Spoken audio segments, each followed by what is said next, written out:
இப்போ இந்த கொஸ்டினில் 3√3 சென்டிமீட்டர் பக்கம் கொண்ட சமபக்க முக்கோணம் கொடுத்துருக்காங்க. ஸோ இதான் சமபக்க முக்கோணம். சமபக்க முக்கோணம்னா எல்லா பக்கமும் சமமாக இருக்கும். ஸோ பக்கங்கள் எல்லாத்தையும் சுற்றி எழுதிக்கிட்டேன். அதோட குத்து உயரம் கேட்டிருக்காங்க. அதாவது ஹச் என்னன்னு கண்டுபிடிக்கணும். ஹச்சுங்கிறது வேறு ஒன்றும் கிடையாது. இந்த சென்டரில் வரைஞ்சிருக்கேன் பாருங்கள், இதான் ஹச்சு. நான் இப்போ என்ன பண்ண போகிறேன், இந்த சைடை ஃபுல்லாக கட் பண்ணி எடுத்துக்க போகிறேன். அப்போ எனக்கு இது மட்டும்தான் இருக்கும். ஓகேவா? இப்போ ஒரு சைடு வந்து நீங்கள் போட்டுருவீங்க பக்கம். கீழே பார்க்கும்போது பாருங்கள் பாதி தான் வருது. அதனால் π2ன்னு போட்டுக்கிறேன். இந்த சைடு இருக்குது பாருங்கள், இதை வந்து நம்ம கர்ணம்னு சொல்லுவோம். கர்ணம் கண்டுபிடிக்க ஒரு ஃபார்முலா இருக்குது. என்ன பண்ணணும்னா ஃபஸ்ட் அந்த கர்ணத்தை நீங்கள் ஸ்கொயர் பண்ணிங்கன்னா வர்ற வேல்யூவும் சீக்வல் டு இந்த 2 பக்கம் இருக்குது பாருங்கள், இந்த 2 பக்கத்தையும் ஸ்கொயர் பண்ணி கூட்டுற வேல்யூவும் சமமாக இருக்கும். ஸோ இதை ஸ்கொயர் பண்ணிட்டேன்.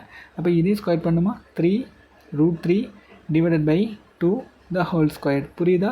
அதாவது கர்ணத்துக்கு என்னென்னா கர்ணத்தை ஸ்கொயர் பண்ணால் வர்ற வேல்யூவும் அடுத்த 2 பக்கத்தை ஸ்கொயர் பண்ணால் வர்ற வேல்யூவும் சமமாக இருக்கும்.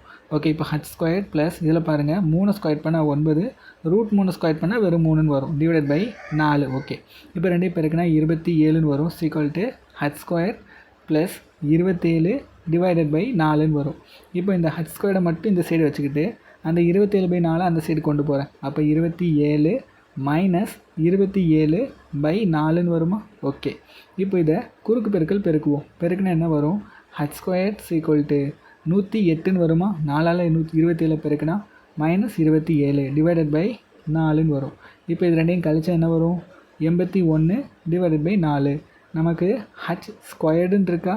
ஓகே, இதை ஹச்சாக மாற்றுறதுக்கு இந்த சைடு என்ன பண்ணணும், ரூட் எடுக்கணும். 81 ரூட் எடுத்தால் 9ன்னு வரும். அதேமாதிரி 4 ரூட் எடுத்தால் 2ன்னு வரும். இப்போ இதையும் அடிப்போமா? அடித்தா 4.5 தான் ஆன்சர். அப்போ ஹச்சோட வேல்யூ என்ன, 4.5.